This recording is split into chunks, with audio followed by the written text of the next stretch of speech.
Nous avons manqué malheureusement d'efficacité pour tuer ce match, parce qu'on a les opportunités à 1-0, on en a eu quelques-unes. Mais après, on a trop subi à mon goût. Trop de mal à récupérer les ballons, trop de temps pour faire en sorte que cette équipe auxerroise soit dans le doute. On a manqué de technicité, de maîtrise collective pour les faire courir aussi. Donc forcément, on les a remis en confiance et ils ont apporté toute leur qualité, la technicité, beaucoup de centres. On a répondu quasiment présent à chaque fois, mais quand on multiplie les possibilités de l'adversaire de s'approcher de notre but, forcément, on se heurte à ce qu'il puisse revenir dans le match. Ouais. La difficulté à garder ce ballon, à le dégager, à rester complet dans ses essais. Ouais, au-delà de le dégager, c'est être meilleur dans l'utilisation, même sous pression. Voilà, on l'a plutôt pas trop mal fait en première mi-temps. On aurait même pu scorer une deuxième fois sur Amine, avec le face-à-face avec le gardien. En deuxième mi-temps, l'entame, elle est pas incohérente. On a encore quelques situations intéressantes. Mais après, forcément, quand on court après le ballon, on s'use, on perd confiance. Enfin, c'est même pas une perte de confiance, mais on s'use parce que le ballon, on n'arrive pas à le récupérer et Auxerre est toujours en train d'avancer dans le terrain. Et même quand on le récupère, en fait, on leur pose zéro problème et ils courent jamais vers leur but. Donc on remet l'adversaire dans le bon sens et malheureusement, on a craqué dans le dernier quart d'heure. Même si on a encore une situation avec Mika dans la surface pour pouvoir revenir dans ce match. Il y avait un ballon du 2-0, mais sur lequel Godson Thierry se blesse. Oui, c'est ça. C'est les aléas du moment. Peut-être que sur cette action-là, s'il ne se blesse pas, il y a but. Pour la sortie de Godson Thierry, c'est quoi ? Je sais pas, là, Olivier, je suis pas docteur. C'est un problème musculaire, de quel ordre, jusqu'à quelle importance, j'en sais rien. Mais en tout cas, quand on s'arrête net comme ça, c'est pas bon signe. Hamid Salama qui est sorti, aussi vous avez essayé finalement de le faire ressortir, elle n'avait pas donné complètement... Je veux pas incriminer le garçon, c'est pas mon genre. Voilà, je l'ai senti moins en jambes que ce qu'il pouvait apporter. Pour autant, il a des situations intéressantes. Il a le face-à-face. Il a même une situation en deuxième mi-temps où il part au but, il veut décaler Alex. Donc, je le sors parce que j'ai le sentiment que physiquement, il n'est pas encore apte à pouvoir durer. Donc, je fais ce choix-là. Est-ce que c'est le bon ? Apparemment, c'est pas le bon, puisque de toute façon, on a perdu. Voilà, si Momo était rentré, avait marqué, ça aurait été le bon choix. Mais voilà pourquoi le choix de la sortie de Mine.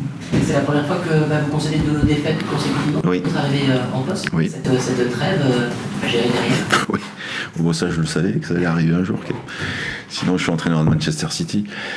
Donc, du coup, oui, il y a une trêve à gérer avec des départs de certains qui vont partir en sélection.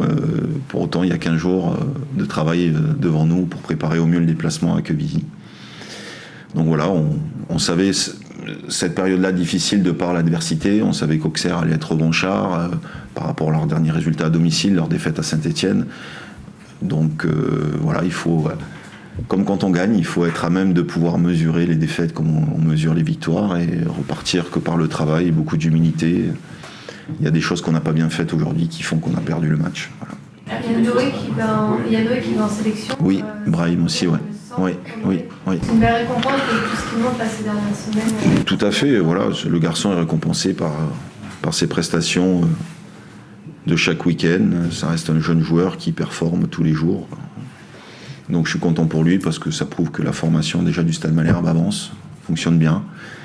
Et que c'est un joueur qui est récompensé par une sélection nationale par rapport à ce qu'il fait dans le championnat Ligue 2. Donc je suis content pour lui. Un peu de frustration aujourd'hui forcément de ne pas passer si loin que ça, oui. Et d'être derrière l'équipe.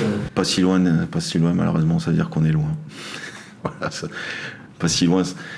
Voilà, il nous a manqué une capacité à être plus tueur.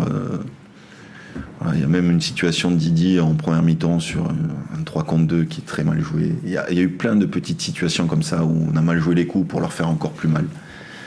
Donc la frustration, elle est là. Le score en lui-même, finalement, ça aurait pu basculer d'un côté comme de l'autre, de par le nombre d'occasions qu'on a sur les transitions et puis leur capacité à bien conserver le ballon, à bien utiliser les couloirs. Malheureusement, c'est tourné en faveur d'Auxerre. Mais je vous le dis, c'est une équipe qui est, je trouve, plus armée que nous à l'heure où on se parle. Donc voilà, tant mieux pour eux. Et nous, il va falloir qu'on bosse et qu'on rebosse. Une question aussi.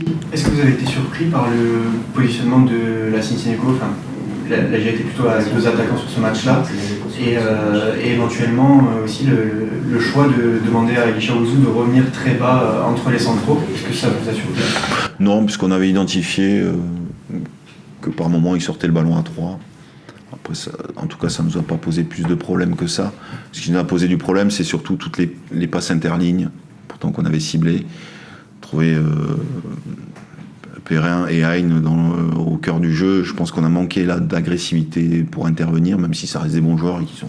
Attention, je dis ça, mais c'est pas simple.